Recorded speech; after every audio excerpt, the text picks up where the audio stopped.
예수는 감람산으로 가시니라. 아침에 다시 성전으로 들어오시니 백성이 다 나오는지라. 앉으사 그들을 가르치시더니 서기관들과 바리새인들이 음행 중에 잡힌 여자를 끌고 와서 가운데 세우고 예수께 말하되, 선생이여, 이 여자가 간음하다가 현장에서 잡혔나이다. 모세는 율법에 이러한 여자를 돌로 치라 명하였거니와 선생은 어떻게 말하겠나이까? 그들이 이렇게 말함은 고발할 조건을 얻고자 하여 예수를 시험함이러라. 예수께서 몸을 굽히사 손가락으로 땅에 쓰시니 그들이 묻기를 맞이 아니하는지라. 이에 일어나 이르시되, 너희 중에 죄 없는 자가 먼저 돌로 치라 하시고 다시 몸을 굽혀 손가락으로 땅에 쓰시니 그들이 이 말씀을 듣고 양심의 가책을 느껴 어른으로 시작하여 젊은이까지 하나씩 하나씩 나가고 오직 예수와 그 가운데 섰는 여자만 남았더라. 예수께서 일어나사 여자 외에 아무도 없는 것을 보시고 이르시되, 여자여, 너를 고발하던 그들이 어디 있느냐? 너를 정죄한 자가 없느냐? 대답하되, 주여, 없나이다. 예수께서 이르시되, 나도 너를 정죄하지 아니하노니 가서 다시는 죄를 범하지 말라 하시니라. 여러분들을 사랑하고 또 축복합니다. 여러분들과 이렇게 예배 때 이렇게라도 만날 수 있는 것이 저에게는 굉장히 큰 힘이 됩니다. 여러분들은 어떻게 느끼실지 몰라도 저는 굉장히 좋습니다. 여러분들 예배에 참석하고 또 설교할 수 있다는 것이. 근데 하나님의 계획은 또 다른 데 있는 듯 합니다. 작년 연말에 제가 굉장히 몸이 안 좋았던 때가 있었습니다. 그래서 젊은이 교회 예배도 한동안 제가 섬기지 못했었던 적이 있었죠. 그때 의사 진단이 굉장히 위험한 상태의 목사님이 계십니다. 그래서 목사님이 조금만 더 무리하게 되면 아주 쓰러지셔서 제대로 설교도 목회도 못 하실 수가 있습니다. 지금 목사님이 조절하셔야 됩니다 하는 굉장히 심각한 경고를 제가 들었어요. 그전에도 뭐 그런 이야기를 무리하면 안 된다는 이야기를 듣기는 했지만, 그러나 이번에는 굉장히 의사분이 심각하게 이야기를 하셔서 하나님의 때가 된 모양이다 하는 생각이 들었습니다. 저에게 있어서 가장 힘든 날이 주일이에요.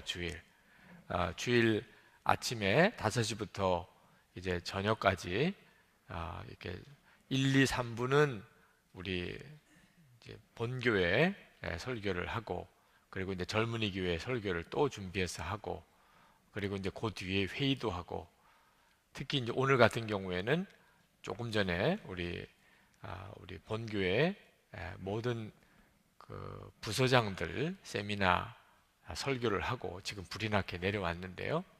이런 일이 이제 주일마다 겹치다 보니까 주일에는 완전히 제 몸이 과부하 상태에 들어가서 이런 리듬이 한 10년 정도쯤 오고 나니까 목사님 더 이상 이렇게 하시면 안 됩니다. 그래서 결론은 설교를 줄이라는 거예요. 설교를 줄이지 않으면 설교를 아예 못 하실 수도 있다 하는 거죠. 그래서 이제 그런 마음에 결심을 해야 될 때가 됐다는 생각을 하고, 이제 본교회에서는 한 달에 한 번은 제가 설교를 하지 않는 걸로 정했어요. 그리고 젊은이 교회는 한 달에 한 번 제가 설교를 하는 거로 그렇게 정했습니다. 여러분 허락도 안 받고 그냥 제가 정했어요. 한 달에 한 번은 하기로 그렇게.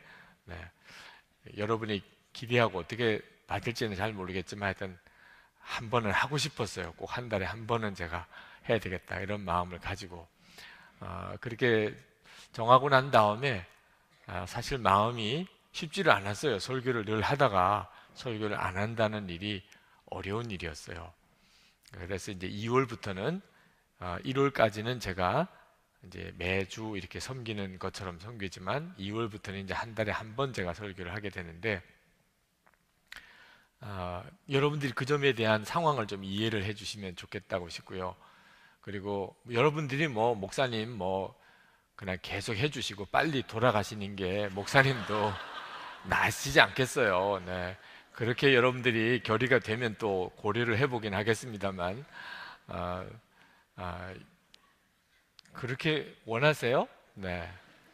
하여튼 그런 형편이라 그런데 저 마음도 쉽지는 않았어요. 설교를 내려놓는다는 게 목사에게 있어서 설교가 부담이 되면서도 또 사역의 가장 중요한 것이 설교잖아요. 근데 하나님의 마음이 하나님께서 이 일을 통해서 지금까지 해오던 것과 비교가 안 되게 놀라운 일을 하시겠구나. 그런 마음이 저에게 들어와요. 그리고 정말 여러분의 세대에 하나님이 세우시는 놀라운 설교자들을 하나님이 일으키시겠구나. 뭐 우리 박우영 목사님, 권영원 목사님, 여러분의 담당 목사님이시기도 한데 저하고는 또 그런 정도의 연령의 차이가 있어서 여러분에게는 훨씬 더 가까운 목사님들이시죠. 하나님이 그렇게 설교자를 세우시는구나 하는 것에 대한 도전도 주셨고요. 이번에 지난 주간에 홍성중앙교회 부흥회를 인도하러 갔었는데 그때 하나님이 저에게 또 비슷한 가르침을 주셨어요. 부흥회를 인도하러 가면서 하나님께 기도했습니다. 하나님, 제가 이번 부흥회를 잘 인도하게 해주옵소서. 그때 하나님께서 저에게 너무 잘하려고 하지 마라 이런 말씀을 주세요. 하나님은 제가 생각하는 것과 많이 다르신 분 같아요. 제 생각에는 더 열심히 설교해서 그 교회에 이 부흥이 일어나도록 너가 충성해라. 너 어째 그렇게 열심히 적으냐? 뭐 이렇게 말씀하실 줄 알았는데 하나님은 너무 잘하려고 하지 말라시는 거예요. 처음에는 좀 혼란스러웠어요. 이게 진짜 주님의 뜻을 잘 분별을 한 건지. 근데 하나님께서 저에게 너는 너무 잘하려고 부흥회를 너무 잘하려고 하지 말고 너는 즐거워해라. 부흥회 인도하는 것을 즐거워해라 하시는 거예요. 그러고 생각해 보니까 제가 마음의 부담만 컸어요. 여러분 우리 교회도 지난 주간에 젊은이 부흥회 주간으로 강사님들을 모시고 우리가 집회를 했는데 강사님이 오셔서 말씀을 잘 전해주시고 우리가 은혜 받으면 좋잖아요. 우리가 그런 기대를 가지고 있잖아요. 입장이 바꾸어 보니까 제가 또 그 교회 가서 그렇게 잘 해드려야 그 교회에 힘이 되고 또 목사님에게도 도움도 되고 교인들에게도 은혜가 되잖아요. 근데 하나님은 그런 게 아니신 것 같아요. 제가 오히려 막 잘하려고 하면 내가 아무것도 못하겠다 하시는 거예요. 그러면서 제 마음에 너는 나의 일을 하는 게 왜 그렇게 부담만 되느냐. 제 마음속에 부흥에 인도하는 것이 부담으로 느껴지는 것에 대해서 하나님께서 기뻐하지 않으시더라고요. 이 부흥회는 내가 역사하는 거야. 내가 사람을 모으고 내가 전할 말을 너에게 심어주어서 전하는 것이고 그러면 그 뒤에 열매도 내가 맺는 거야. 내가 하는 거야. 너는 그 일에 쓰임을 받는 것뿐이야. 그런데 너는 내 일을 하면서 왜 인상이 그 모양이냐. 힘든 것처럼 주님이 기뻐하지 않으시는 것 같더라고요. 저도 교회를 이렇게 섬길 때 어느 분에게 어떤 일을 좀 맡아주세요 이랬는데 막 오만상을 찡그리면서 억지로 하듯이 하면 아이 그만두세요 이렇게 하게 되더라고요. 막 힘들어하면서 막 하는 게 기쁨이 아니더라고요. 무슨 일을 맡겼는데 너무 기뻐하면서 즐거워하면서 하면 그러면 시키기는 했어도 오히려 내가 너무 감사하고 또 그분을 통해서 열매가 많이 맺어지더라고요. 내가 주님의 일을 하는 것을 그동안 많이 착각을 했구나. 내가 하는 것처럼 그렇게 착각을 했구나 하는 생각이 들었어요. 그래서 이번 부흥회 때 막 뭘 열심히 하려고 하기보다는 즐거워해야 되겠다. 그래서 홍성중앙교회 부흥회를 섬기게 된 것도 기쁘고 또 그렇게 멀리 가기는 했지만 또 그렇게 하나님 앞에 쓰임 받는 것도 기쁘고 주님이 역사하시는 현장에 있는 것도 기쁘고 뭐 그렇게 모든 게 다 그냥 기뻐요. 그래서 설교하러 가기 전에 주님 또 오늘 무슨 역사를 이루시겠습니까? 저는 또 오늘 주님이 역사하시는 그 자리에 제가 있게 해주시니 감사합니다. 주님이 저에게 말씀하시는 것을 잘 알아듣고 제대로 전하게 해주세요. 뭐 이렇게 뭐 예화를 하나 들어도 헷갈리지 않게 해주시고, 네. 뭐 삭개오가 뽕나무에 올라간 걸 니고데모가 올라갔다고 또 이래가지고 수습이 안 돼서 이렇게 하는 이런 일도 없어야 되잖아요. 하여튼 기도를 하는데 그렇게 마음이 기쁘고, 그리고 진짜 부흥의 열매가 예전과 많이 달라요. 부흥에 참석하러 내가 사람을 모은다고 그러셨는데 진짜 일산 고향에서, 청량에서, 군산에서, 보령에서 뭐 어떻게 그렇게 먼 곳에서들 다 오는지 잘 믿어지지 않을 정도로. 그래서 주님이 하시는구나 하는 사실을 깨달았어요. 저는 2013년도에 이제 제 설교 사역이 변화가 옵니다. 본교회 12월부터, 본교회는 12월부터 이제 한 달에 한 번 제가 설교를 쉬고, 그리고 이제 젊은이 교회는 이제 2월부터 한 달에 한 번 제가 설교를 섬기게 되는데, 제가 주님의 역사는 더 크게 일어날 거라는 생각이 듭니다. 참 어떤 기대감이 있어요. 그 전에 왜 꼭 내가 설교를 해야 된다고만 생각을 했을까 하는 생각이 이렇게 들어요. 여러분, 정말 주님이 하시는 것에 대해서 여러분이 눈이 뜨여야 됩니다. 여러분이 예수님을 믿으시면, 그러면 여러분 자신에게 굉장한 변화가 일어나는데, 그것은 여러분이 열심히 노력하는 차원과 주님이 여러분을 통하여 역사하는 차원이 다르다는 걸 알게 됩니다. 이걸 빨리 눈이 뜨여야 예수 믿는 놀라운 기쁨의 삶을 살게 돼요. 예수를 믿고도 모든 일을 다 내가 하는 식으로, 여러분이 개인도, 가정도, 공부도, 직장생활도, 교회 봉사도 전부 다 내가 하는 식으로 하면 주님을 너무 힘들게 하는 거예요. 왜? 예수님은 여러분 안에 와 계시거든요. 주님으로 오셨거든요.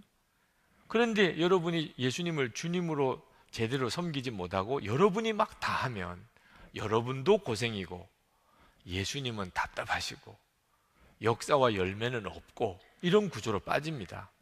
그런데 여러분이 빨리 눈이 뜨여서 여러분은 죽고 예수님이 역사하시는 이런 구조에 빨리 여러분이 눈이 뜨이고 훈련을 받으면 너무너무 재밌어요. 개인 생활도, 가정도, 교회 일도 여러분이 스스로 이렇게 주님의 역사를 보게 되니까, 야, 주님이시군요. 또 주님이 역사하셨군요. 그래서 빈말로가 아니고 주님이 하셨습니다. 주님이 하셨습니다. 이렇게 된단 말입니다. 그러니까 여러분, 이제 젊은이 교회도 그렇고 여러분 개인도 정말 여러분 안에 계시는 예수님께서 여러분을 통해서 역사하시는 이 일을 경험하시고 누리고 사시게 되기를 축복합니다. 이 성령의 열매가 그 대표적인 겁니다. 대표적인. 여러분을 통하여 예수님의 성품이 드러나는 거예요. 그게 성령의 열매입니다. 그러니까 전에 여러분의 성품과 성격하고는 완전히 다른 성품이 나타나는 거예요. 여러분을 통하여. 이중인격 아닙니다. 네, 이중인격은 정말 그 두 가지 다가 내 속에서 역사하는 건데, 나는 죽고 예수로 사는 거니까 이중인격이라고 하기는 어려워요. 너무 감동적입니다. 특히 오늘 여러분들과 같이 나누려고 하는 이 자비의 열매, 자비는 성령의 열매의 굉장히 중요한 부분이에요. 왜냐하면 우리가 원래 자비가 없는 사람이니까 그렇습니다.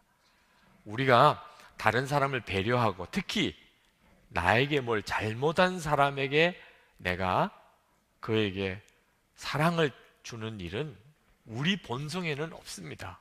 잘못한 사람에게 내가 안갚음을 하는 거죠. 내가 나에게 뭘 잘못한 사람에게 복수를 하는 거죠. 아니면은 그냥 참고 피해버리든지, 내가 그 사람을 품어주고 사랑한다는 것은 기적이죠. 근데 이런 열매가 맺어지는 거예요. 자비가. 원래 우리는 하나님으로부터 구원의 축복을 받은 것이 자비 때문입니다. 하나님이 자비로우셔서 우리가 구원을 받은 거예요. 우리는 지옥에 갈 수밖에 없는 죄인이었잖아요. 당연히 지옥이죠. 그런데 하나님께서 자비로우신 분이니까, 그 자비로운 것이 뭐냐면 잘못한 사람을 사랑으로 품어주는 것을 자비라고 합니다. 근데 우리가 지옥 갈 수밖에 없는 죄인인데 독생자이신 예수님을 우리의 속죄물로 대속주로 우리에게 보내주셔서, 그래서 사람이 되고 사람이 되셔야 우리가 하나님이 우리를 사랑하시고 또 우리를 위해서 대속주로 오셨다는 걸 알잖아요. 사람이 아니시면 알 도리가 없잖아요. 사람으로 오시고 우리를 위해서 실제로 피 흘려 죽으시고, 그래서 우리가 구원을 받은 거예요. 이것이 바로 자비입니다. 에베소서 2장 7절에 이렇게 말씀했습니다. 이는 그리스도 예수 안에서 우리에게 자비하심으로써 그 은혜의 지극히 풍성함을 오는 여러 세대에 나타내려 하심이라. 하나님의 자비하심이 예수님 안에 나타났어요. 그래서 우리가 구원을 받은 거거든요. 그러니까 우리가 이렇게 구원을 받았기 때문에 사실 당연히 우리도 다른 사람에게 자비로워야 됩니다. 그렇지만 안타깝게도 하나님으로부터 자비를 크게 받았지만 그랬다고 저절로 사람이 자비로운 사람이 되는 것은 아니에요. 사람은 그렇게 쉽게 변하는 게 아닙니다. 여러분이 누구로부터 사랑을 많이 받았다고 다른 사람을 이렇게 쉽게 사랑하게 되는 게 아니듯이 말이에요. 그러니까 여러분이 이 자비의 열매를 맺을 때는 기본적으로 여러분이 하나님의 자비하심으로 인하여 구원을 받았다는 사실을 명심해야 되지만, 그것을 여러분이 들었다고 해서 여러분이 자비로운 사람이 되는 게 아니고, 반드시 여러분에게 이 자비의 열매가 맺어질 수 있는 신앙적인 경험이 있어야 됩니다. 신앙적인 어떤 경험이 필요하냐면, 여러분이 여러분의 죄 때문에 정말 지옥에 갈 수밖에 없는 심판 자리에 서본 경험이 있어야 돼요. 야, 나는 이제 죽었구나. 나는 이제 지옥에 가는구나. 이런 심판 자리에 여러분이 서서 그 지옥에 갈 수밖에 없는 절박한 처지에 여러분이 처해 본 다음에 예수님의 십자가의 은혜로 여러분이 거기서부터 건짐을 받은 경험이 있다면, 그러면 사람이 확 바뀝니다. 그러니까 예수님이 나를 위해서 십자가에 죽으셔서 내가 지옥에 가지 않고 이제는 하나님의 자녀가 됐다고 아무리 들어도 그것 가지고 사람이 변하지는 않아요. 오늘 요한복음 8장에 나오는 이 간음하다가 현장에 붙잡힌 여인, 이 기사는 여러분이 뭐 잘 아는 내용이죠. 자세하게 말씀은 안 드리겠는데, 어떤 음행한 여자가 간음하다가 현장에서 붙잡혔어요. 얼마나 부끄럽겠어요. 그리고 사람들에게 질질 끌려옵니다. 보통은 돌에 맞아서 죽었어요. 그러니까 이 여자도 그 간음하다가 붙잡혀서 사람들에게 질질 끌려오면서 자기가 이제 돌에 맞아 죽겠구나 하는 것을 압니다. 그러니 그때 그 비참함이란 말할 수도 없죠. 수치스러움도 그렇고, 그리고 두려움도 그렇고, 그 고통스러움이 얼마나 심했겠어요. 그렇게 사람들에게 질질 끌려와서 예수님이라고 하는 분 앞에 내 동댕이 젖입니다. 사람들은 다 그 여자를 보고 있어요. 그러면서 막 참수합니다. 이 여자를 어떻게 해야 되나요? 죽일까요? 말까요? 이런. 그때 그 여인의 심정이 어떻겠어요? 죽음 그 자체죠. 심판의 자리에 섰어요. 자기 죄가 벌거벗은 듯이 다 드러났어요. 할 말도 없고 고개도 못 들어요. 이런 처지에 이 여자가 있었어요. 그런데 그때 예수님께서 죄 없는 자가 먼저 돌로 치라 하시면서 땅바닥에 글을 쓰셨어요. 그걸 보고 사람들이 다 돌 들었던 것을 내려놓고 다 떠나갔습니다. 둘러보니까 아무도 없어요. 예수님밖에 없어요. 예수님께서 나도 너를 정죄하지 아니하노니 다시는 죄를 짓지 마라.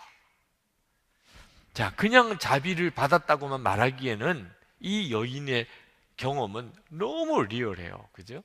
그냥 우리가 다 이런 비슷한 스토리는 여러분이 다 들은 거예요. 우리가 지옥에 갈 수밖에 없는 죄인인데 예수님이 십자가에 죽으셔서 나를 위해서 죽으셔서, 그래서 내가 이제 모든 죄가 사함 받았고, 그리고 내가 구원 받았다, 하나님 자녀가 되었다, 이렇게 듣는 거하고 이 여인이 이날 경험한 거하고는 질적인 차이가 있어요. 이제 완전히 나는 죽는 줄 알았어요. 돌에 맞아서 그것도 내 가늠한 현장까지 다 드러나서. 그런데 살았어요. 예수님 때문에 살았어요. 자, 이 여인이 그 다음에 어떻게 살았을까? 이 여인에게 이제 한번 우리가 상상을 해봅시다. 만약에 어떤 사람이 이 여인의 집에 와서 뭘 도둑질을 해갔습니다. 그랬을 때 그 도둑놈을 어떻게 잡았어요. 그때 이 여인이 죽어라 그러면서 때리겠어요? 네. 사람도 아니지. 자기가 그날 예수님으로 인하여 정말 죽을 수밖에 없는 그때 자기가 용서함을 받았어요. 자기 같은 여자를 예수님께서 정죄하지 않으시겠다. 정죄를 하실 거면 예수님 그분이 정죄하실 수 있는 거죠. 그런데 예수님께서 나도 너를 정죄하지 않겠다. 다시는 죄짓지 마. 이러셨거든. 그러니까 이 여인은 그 다음에 누가 뭘 잘못해도 그는 달랐을 거예요. 용서하는 게 힘들지 않았을 겁니다. 잘못한 사람을 품어주는 게 힘들지가 않았어요. 자기가 그랬으니까. 그리고 다시는 죄짓지 마. 다시는 죄짓지 마. 다시는 죄짓지 마. 이 여인이 그 다음에 또 간음하는 일을 했을 거라고는 상상이 안 가요. 그러니까 여러분, 사람이 어떻게 바뀌죠? 바로 십자가의 경험이 분명한 사람이 바뀌는 겁니다.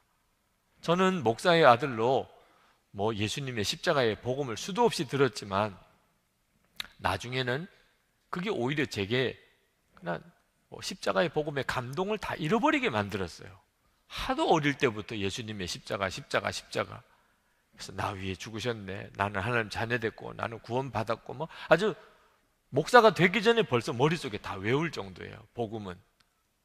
문제는 감동이 없는 거예요.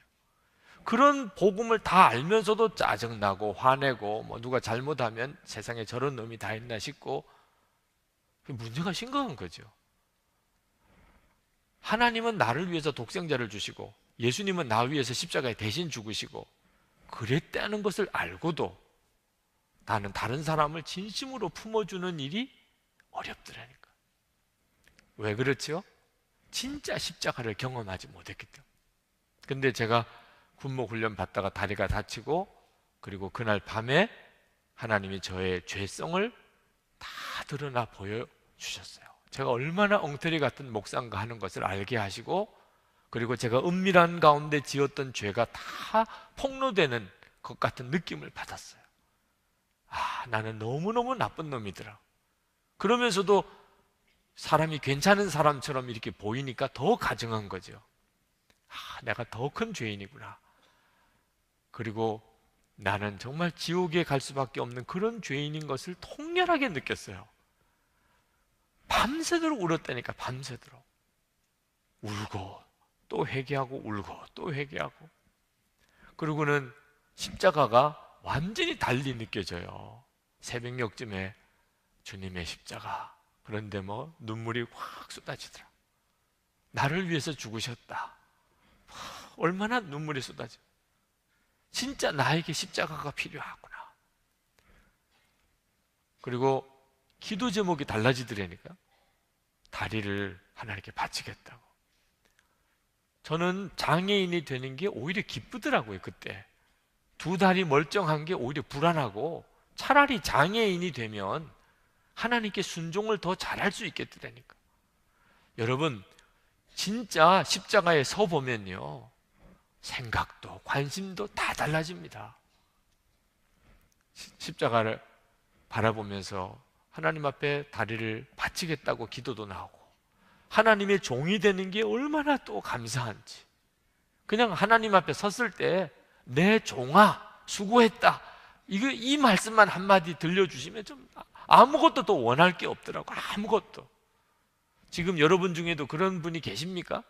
하나님 앞에 섰을 때 내 종아 수고했다, 이 말만 들으면 아무것도 원하는 거 없습니다. 하나님, 나 아무것도 원하는 게 없습니다.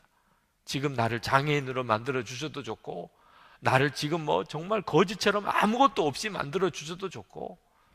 여러분도 그런 마음이세요? 그런 마음을 갖는 것 자체가 쉬운 일이 아닙니다. 근데 제가 그날은 마음이 정말 그런 거예요. 이게 어떻게 해서 이런 일이 벌어지지요?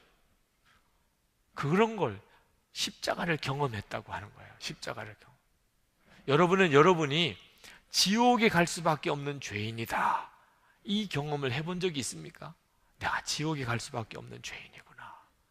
완전히 여러분이 지옥으로 떨어지는 것 같은 그런 느낌을 받아본 적이 있습니까? 그런 죄인이라고 하는 것에 대해서 통렬한 깨달음이 오신 적이 있었나요? 그런데 예수님의 십자가의 복음이 여러분을 건져 주었나요? 이런 사람은 다른 사람을 향하여 자비롭게 대하는 일이 쉽습니다. 왜? 나는 지옥에 갈 수밖에 없는 죄인이었어. 우리가 흔히 교회에서 말할 수 없는 죄인이라고 표현을 씁니다. 그죠? 말할 수 없는 이 죄인을 예수님께서 십자가에서 대신 죽어주셔서, 그런데 그 말할 수 없는 죄인이라고 표현은 하지만 실제로는 그런 의식이 없습니다. 여러분이 진짜 말할 수 없는 죄인, 예수님이 대신 죽으셔야만 될 만큼 그런 죄인이라는 것을 여러분이 분명히 깨달았다면 다른 사람이 잘못한 것에 대해서 절대로 함부로 말 못합니다. 나도 그래. 나도 너 같은 상황이 되면 그보다 더 할 거야. 이렇게 되는 거죠. 이게 자비의 마음이에요.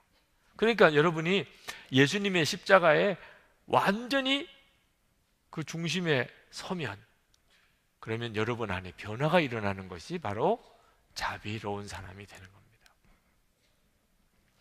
그 다음에 하나 더 가야 되는 것이, 여러분이 죽었다고 하는 것에 대해서 눈이 열리는 거예요. 여러분이 죽었다.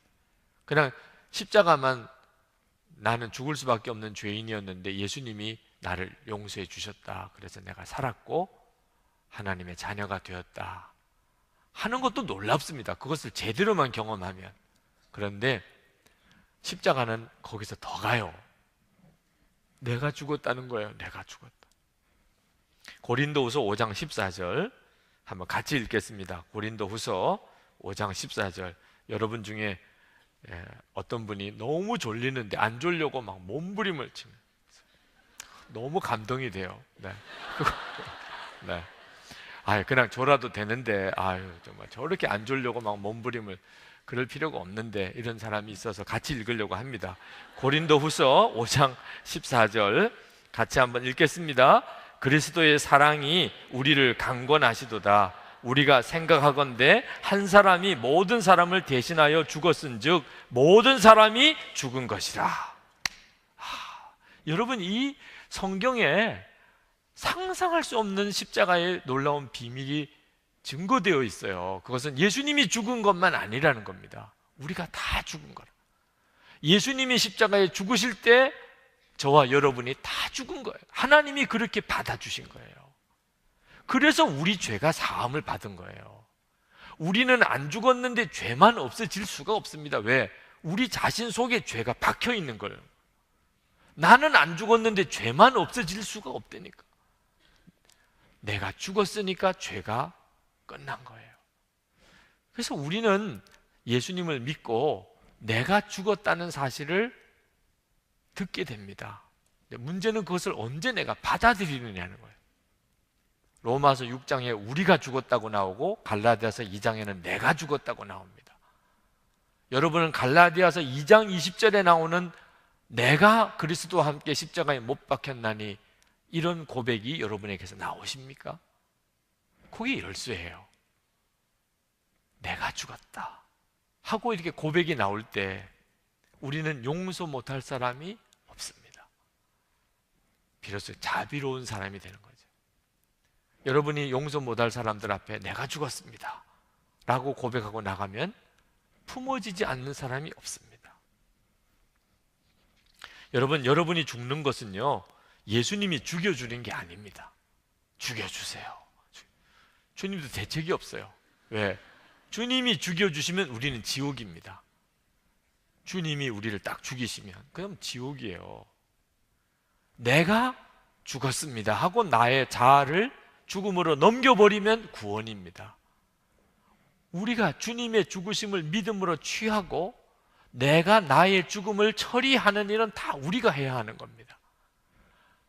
다른 사람이 하면은 그냥 다른 사람이 나를 죽이면 나는 살해당하는 거고, 하나님이 나를 죽이면 그 다음부터는 심판인 거예요. 여러분이 구원받는 길은 우리 주님이 죽으실 때 나도 죽었다고 인정하셨으니 내가 믿음으로 그걸 취하는 거예요. 내가 죽었다. 나의 자아를 죽음으로 처리하는 거예요. 그때부터 주님의 역사가 나타납니다. 주님의 역사가 바로 자비예요. 자비. 그 방지일 목사님 지난 주간에 오셨는데 103세에 참 대단하신 분이세요. 103세 목사님이 교회에 오셔서 설교해 주셨는데 딱 30분 설교하셨습니다. 그런데 그 방지일 목사님이 그런 이야기를 하셨어요. 청년들이 주례를 해달라고 올 때, 그때 형제에게 너 여자한테 장가드는 게 뭔지 아느냐? 이렇게 물어보는. 여자한테 장가든다는 게 뭐냐? 그것은 너는 없어지는 거야. 그게 장가드는 거야. 그래야 비로소 한 몸이 되는 거야. 응? 너는 아내 보고 없어지라고 할 거냐? 남자와 여자가 한 몸이 되어서, 한 몸이 되어서인데, 그러면 너 결혼하자, 프로포즈도 하고 나와 결혼해줘요 이러면 너는 결심이 있어야 돼. 나는 죽었다. 나는 없다. 이제부터는 내 사랑하는 그 여자밖에 없다. 이렇게 너가 하면, 그러면 행복한 결혼을 하게 되지만, 너가 안 죽으면 너는 애꿎은 여자 데려다가 고생만 시키는 거야. 그러면서 이제 자매한테도 여자도 마찬가지야. 그 마음이 있으셔야 결혼을 한다.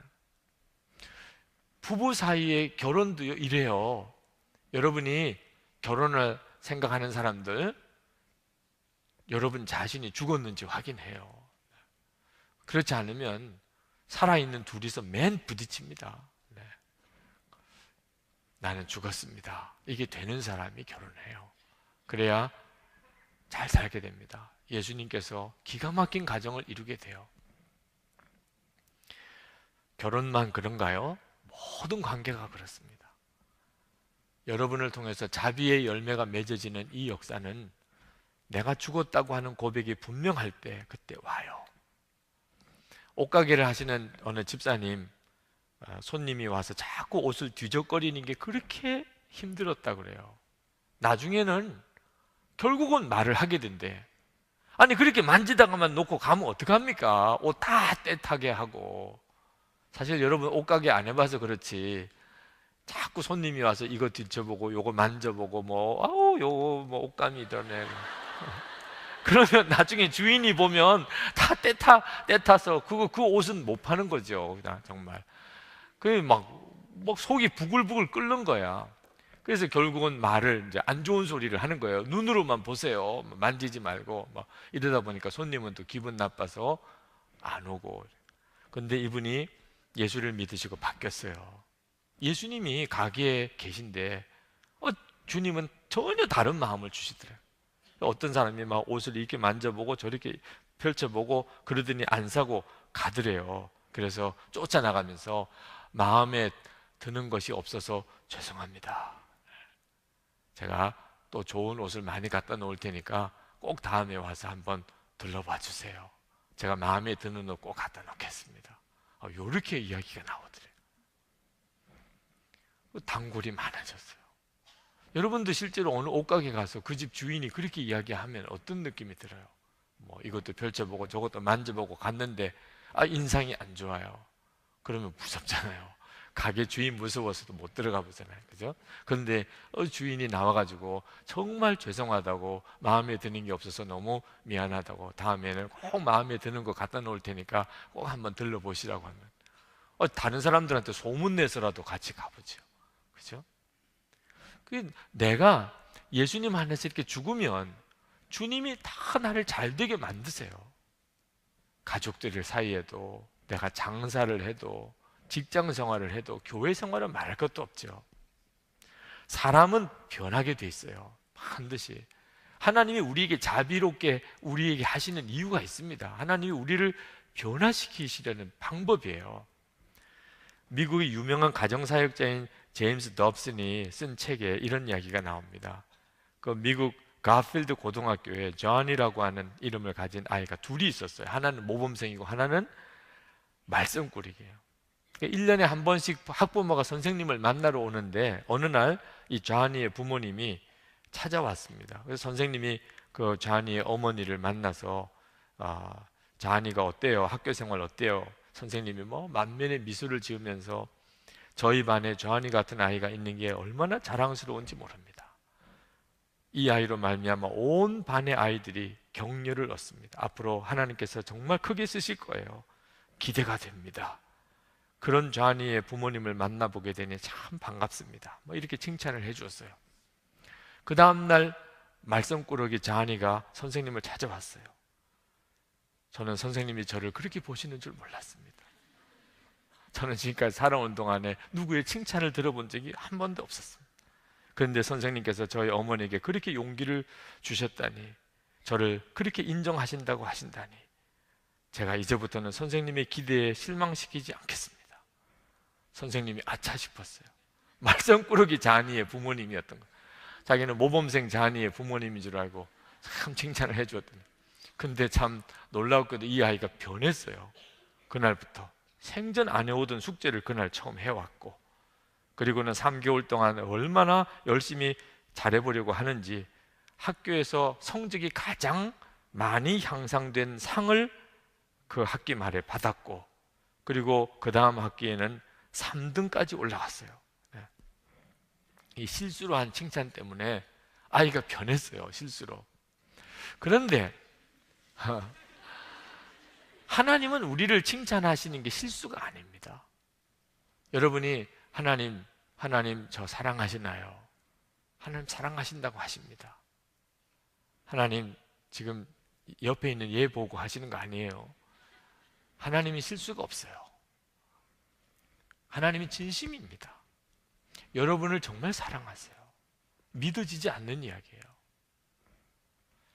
지난번에도 이야기를 드렸지만 여기 목양교회, 용인에 있는 목양교회 담임 목사님 김한중 목사님도 뭐 중학교 다닐 때까지만 해도 막 이렇게 거칠게 막 살던 아이였는데, 그런데 어느 날 기도 많이 하는 숙모님이 오셔가지고 그러면서 기도를 해주시는데 예언 기도를 하세요.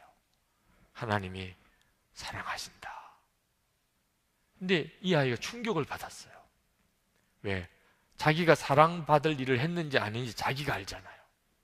자기도 자기를 사랑하지 못하는데 하나님이 사랑하신다니, 하나님이. 그리고는 교회로 울면서 뛰어갔어요. 그냥 자기도 모르게 교회를 뛰어갔어요. 그리고 예배당에 들어간, 뭐 아무도 없는 낮이니까 그 예배당 맨 앞자리에 나와 앉았어. 그리고는 하나님 저를 아시나요? 하나님 정말 나를 사랑하시나요? 하나님 왜 나를 사랑하시나요? 그 중학교 1학년 아이가 펑펑 울면서 하나님 진짜 저를 아세요? 하나님 저를 정말 사랑하세요? 그리고 사람이 바뀐 거예요, 아이가. 지금은 그 옛날에 뭐 그렇게 거칠었던 아이라는 것 자체가 상상이 잘 안 됩니다. 그 목사님을 만나서 이야기를 해보면. 하나님은 우리를 사랑하시는데 진짜예요. 정말 하나님은 진짜 우리를 사랑하세요. 그게 자비입니다. 우리가 한 거 보면, 우리가 산 거 보면 그럴 수가 없거든요. 진짜 사랑하시는지 아닌지에 대한 증거가 십자가잖아요. 십자가. 이보다 더 큰 증거가 어디 있어요? 하나님이 나를 얼마나 사랑하시는지. 그리고 거기서 이제 하나 더 가서 예수님이 정말 나와 함께 계신 것을 아는 눈이 열려야 자비의 열매가 맺힙니다. 이 자비의 열매는 예수님이 나와 함께 계시는 것에 눈이 뜨여야 돼요. 주님이 나와 같이 계신. 요셉이 자기를 죽이려고 했던 형들을 용서해 줍니다. 창세기에 보면. 자, 어떻게 그럴 수 있을까 싶어. 그리고 그 형들을 다 먹여 살려요. 다 형들을 거두어서 용서만 해준 게 아니고 다 형들을 애굽에 거두어서 먹이고 다 그 온 식구들 다 살려줍니다. 어떻게 그렇게 할 수 있었을까? 창세기 39장 23절에 여호와께서 요셉과 함께 하심이라 여호와께서 그를 범사에 형통하게 하셨더라. 요셉은 하나님이 늘 같이 계시는 것을 알았어요. 그게 열쇠입니다.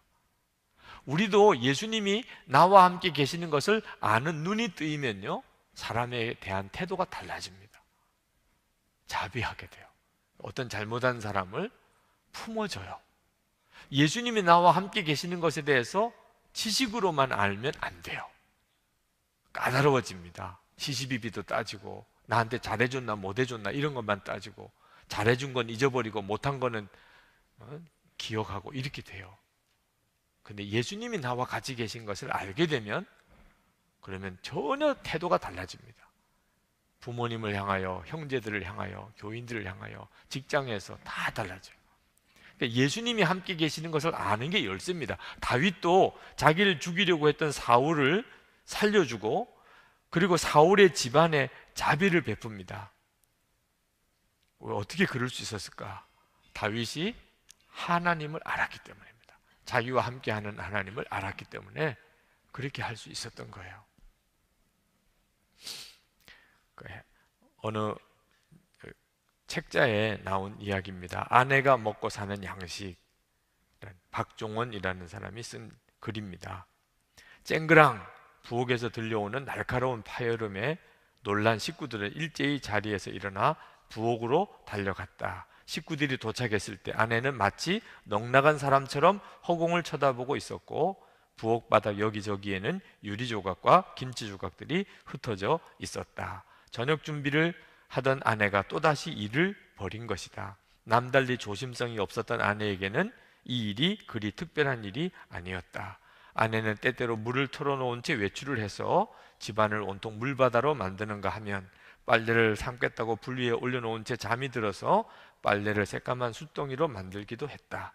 어디 그뿐인가 언젠가는 문을 열어놓고 장을 보러 갔다가 집안의 귀중한 물건들을 모두 도둑맞은 일까지 있었다. 이런 일이 반복되면서 가족들은 아내에게 짜증을 내기 시작했다. 그날도 가족들은 아내를 향하여 짜증 섞인 불평을 쏟아놓았다. 먼저 어머니가 입을 여셨다. 아니, 너는 한두 번도 아니고 이게 도대체 뭐 하는 짓이냐? 몇 번 큰 실수를 해서 낭패를 봤으면 정신 똑바로 차리고 조심해야지.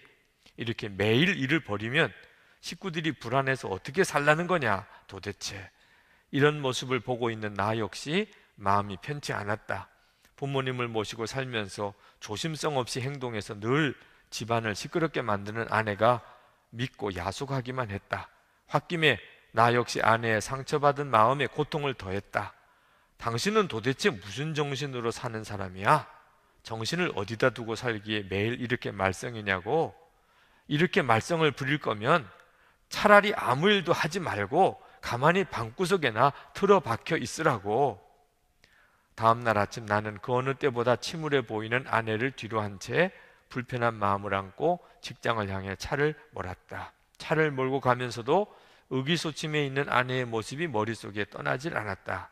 그런데 그 순간 라디오에서 마치 고압전류에 감전된 듯이 나를 전율케 하는 한마디의 말씀이 내 귓전을 때렸다. 아내는 남편의 사랑을 먹고 사는 존재입니다. 남편의 사랑을 받아야 행복할 수 있는 존재가 바로 아내입니다. 매일 아침 9시 30분에 극동방송에서 방송되는 말씀이었다. 다른 사람보다 출근 시간이 늦었던 나는 늘 차 안에서 그 방송을 들어왔다. 하지만 그날의 말씀처럼 마음에 강하게 부딪혀 오는 일은 흔치 않았다. 아내는 남편의 사랑을 먹고 사는 존재라는데 과연 나의 아내는 이날까지 무엇을 먹고 살아왔던가?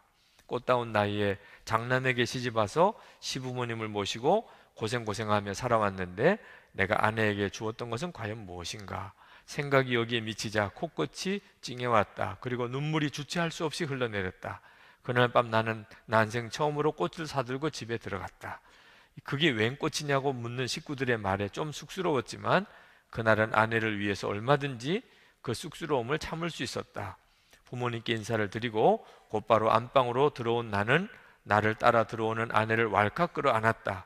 무슨 영문인지 모르는 아내는 나를 밀어내려고 했지만 나는 더욱 힘을 주어 아내를 안았다. 그리고 아내의 귓전에 이렇게 속삭였다. 난 정말 당신을 사랑해. 이제까지 당신이 얼마나 힘들었는지 알아. 하지만 이제부터는 내가 당신의 쉼터가 되어줄게. 이 말을 하고 있는 동안 나의 셔츠는 아내의 눈물에 촉촉이 적셔지고 있었다. 여러분, 이 자비한 마음이 되는 일은요, 주님의 가장 놀라운 기적 중에 하나예요. 우리 안에서. 여러분이 주님과 대화가 돼야 됩니다. 주님과 여러분의 마음이 교제가 돼야 돼요. 그러면 십자가를 통과하고 여러분의 죽음을 고백했고, 그리고 주님이 여러분에게 마음을 부어주세요. 보는 눈을 열어주세요. 그래서 잘못한 사람을 품어지는 기적이 일어납니다. 이건 황홀한 거죠. 그렇게 되기를 축복합니다. 기도합시다.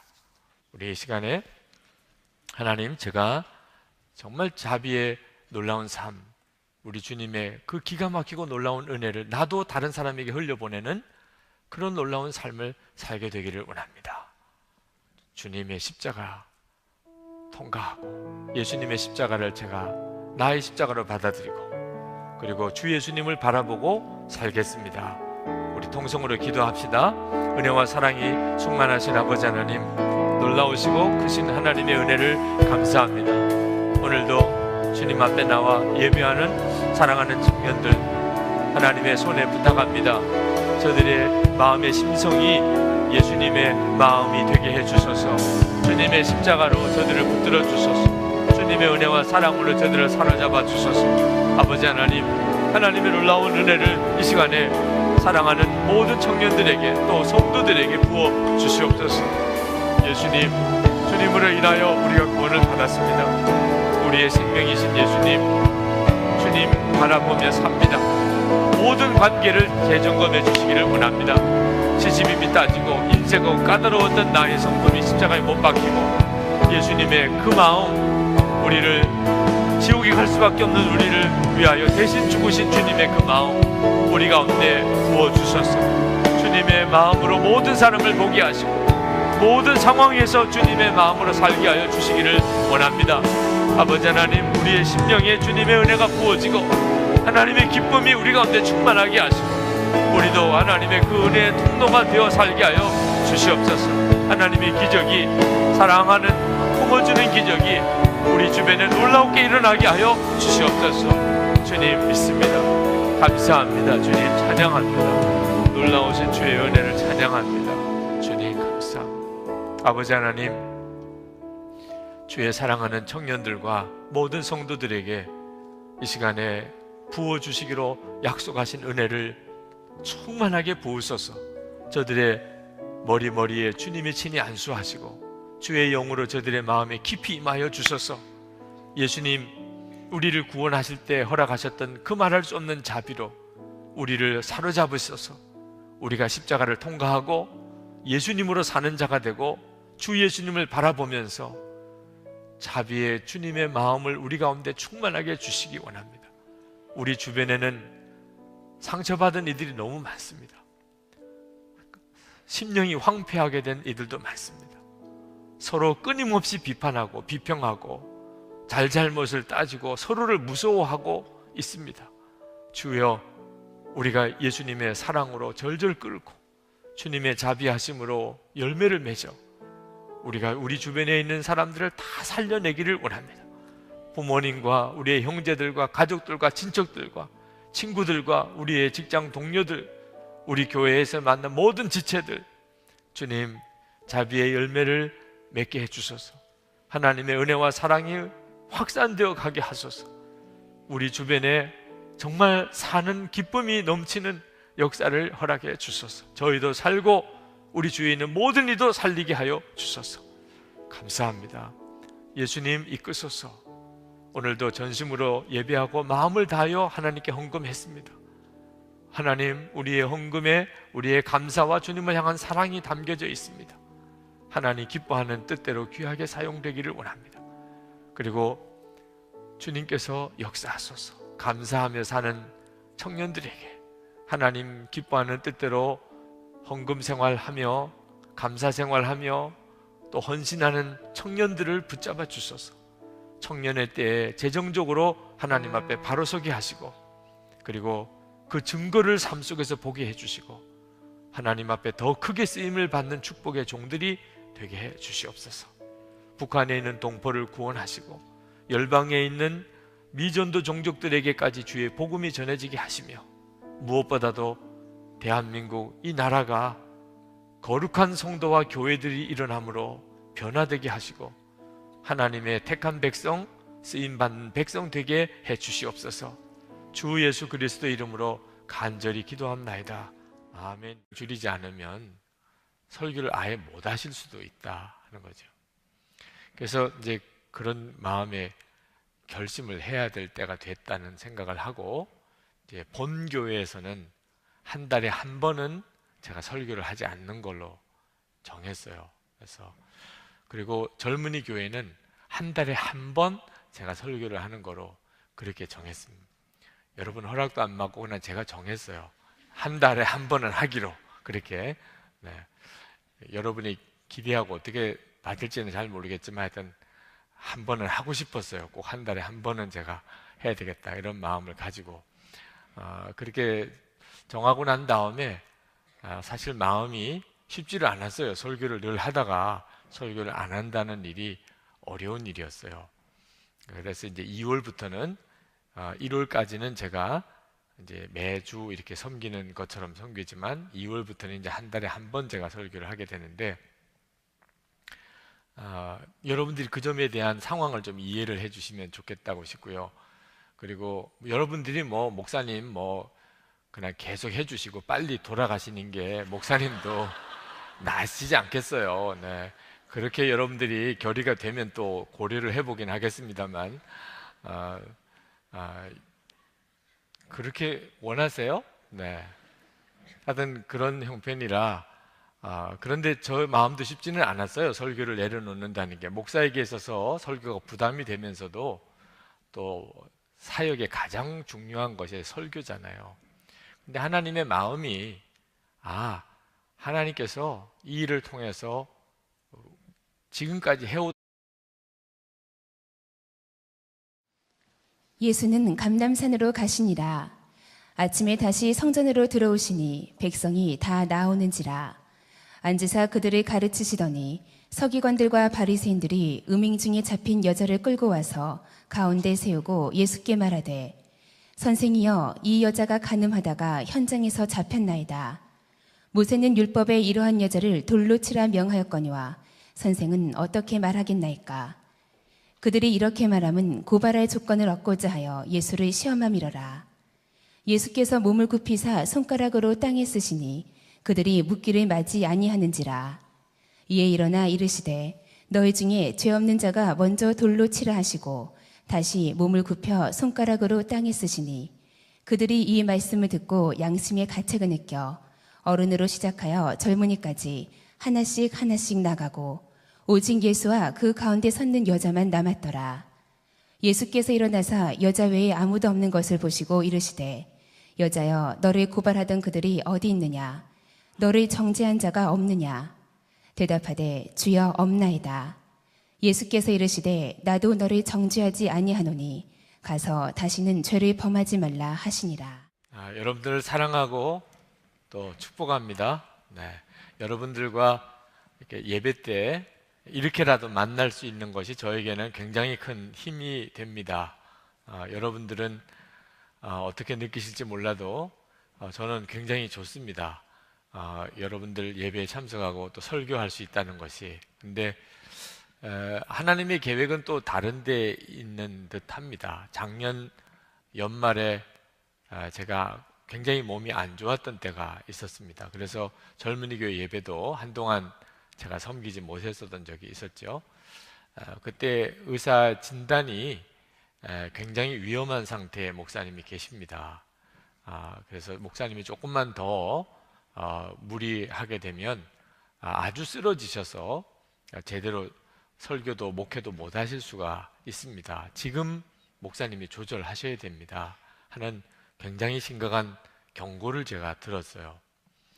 그전에도 뭐 그런 이야기를 무리하면 안 된다, 무리하면 안 된다는 이야기를 듣기는 했지만, 그러나 이번에는 굉장히 의사분이 심각하게 이야기를 하셔서 하나님의 때가 된 모양이다 하는 생각이 들었습니다.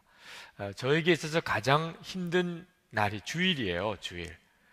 주일 아침에 5시부터 이제 저녁까지 이렇게 1, 2, 3부는 우리 이제 본교회 설교를 하고, 그리고 이제 젊은이 교회 설교를 또 준비해서 하고, 그리고 이제 그 뒤에 회의도 하고, 특히 이제 오늘 같은 경우에는 조금 전에 우리 본교회 모든 그 부서장들 세미나 설교를 하고 지금 불이 나게 내려왔는데요. 이런 일이 이제 주일마다 겹치다 보니까 주일에는 완전히 제 몸이 과부하 상태에 들어가서 이런 리듬이 한 10년 정도쯤 오고 나니까 목사님 더 이상 이렇게 하시면 안 됩니다. 그래서 결론은 설교를 줄이라는 거예요. 설교를 지난 주간에 젊은이 부흥의 주간으로 강사님들을 모시고 우리가 집회를 했는데, 강사님이 오셔서 말씀을 잘 전해주시고 우리가 은혜 받으면 좋잖아요. 우리가 그런 기대를 가지고 있잖아요. 입장이 바꾸어 보니까 제가 또 그 교회 가서 그렇게 잘 해드려야 그 교회에 힘이 되고 또 목사님에게도 도움도 되고 교인들에게도 은혜가 되잖아요. 근데 하나님은 그런 게 아니신 것 같아요. 제가 오히려 막 잘하려고 하면 내가 아무것도 못하겠다 하시는 거예요. 그러면서 제 마음에 너는 나의 일을 하는 게 왜 그렇게 부담만 되느냐, 제 마음속에 부흥에 인도하는 것이 부담으로 느껴지는 것에 대해서 하나님께서 기뻐하지 않으시더라고요. 이 부흥에는 내가 역사하는 거야. 내가 사람을 모으고 내가 전할 말을 너에게 심어주어서 전하는 것이고, 그러면 그 뒤에 열매도 내가 맺는 거야. 내가 하는 거야. 너는 그 일에 쓰임을 받는 것뿐이야. 그런데 너는 내 일을 하면서 왜 인상이 그 모양이냐, 힘든 것처럼 주님이 기뻐하지 않으시는 것 같더라고요. 저도 교회를 이렇게 섬길 때 어느 분에게 어떤 일을 좀 맡아주세요 이랬는데 막 오만상을 찡그리면서 억지로 하듯이 하면 아이 그만두세요 이렇게 하게 되더라고요. 막 힘들어하면서 막 하는 게 기쁨이 아니더라고요. 무슨 일을 맡겼는데 너무 기뻐하면서 즐거워하면서 하면, 그러면 시키기는 했어도 오히려 내가 너무 감사하고 그런 것과 비교가 안 되게 놀라운 일을 하시겠구나, 그런 마음이 저에게 들어와요. 그리고 정말 여러분의 세대에 하나님이 세우시는 놀라운 설교자들을 하나님이 일으키시겠구나. 뭐 우리 박우영 목사님, 권영원 목사님 여러분의 담당 목사님이시기도 한데 저하고는 또 그전 정도의 연령의 차이가 있어서 여러분에게는 훨씬 더 가까운 목사님들이시죠. 하나님이 그렇게 설교자를 세우시는구나 하는 것에 대한 도전도 주셨고요. 이번에 지난 주간에 홍성중앙교회 부흥회를 인도하러 갔었는데 그때 하나님이 저에게 또 비슷한 가르침을 주셨어요. 이제 부흥회를 인도하러 가면서 하나님께 기도했습니다. 하나님, 제가 이번 부흥회를 잘 인도하게 해주옵소서. 그때 하나님께서 저에게 너무 잘하려고 하지 마라 이런 말씀을 주세요. 하나님은 제가 생각하는 것과 많이 다르신 분 같아요. 제 생각에는 더 열심히 설교해서 그 교회에 이 부흥이 일어나도록 너가 충성해라, 너 어째 그렇게 열심히 적으냐, 뭐 이렇게 말씀하실 줄 알았는데 하나님은 너무 잘하려고 하지 말라시는 거예요. 처음에는 좀 혼란스러웠어요. 이게 진짜 주님의 뜻을 잘 분별을 한 건지. 근데 하나님께서 저에게 너는 너무 잘하려고, 부흥회를 너무 잘하려고 하지 말고 너는 즐거워해라, 부흥회 인도하는 것을 즐거워해라 하시는 거예요. 그러고 생각해 보니까 제가 마음의 부담만 컸어요. 여러분, 우리 교회도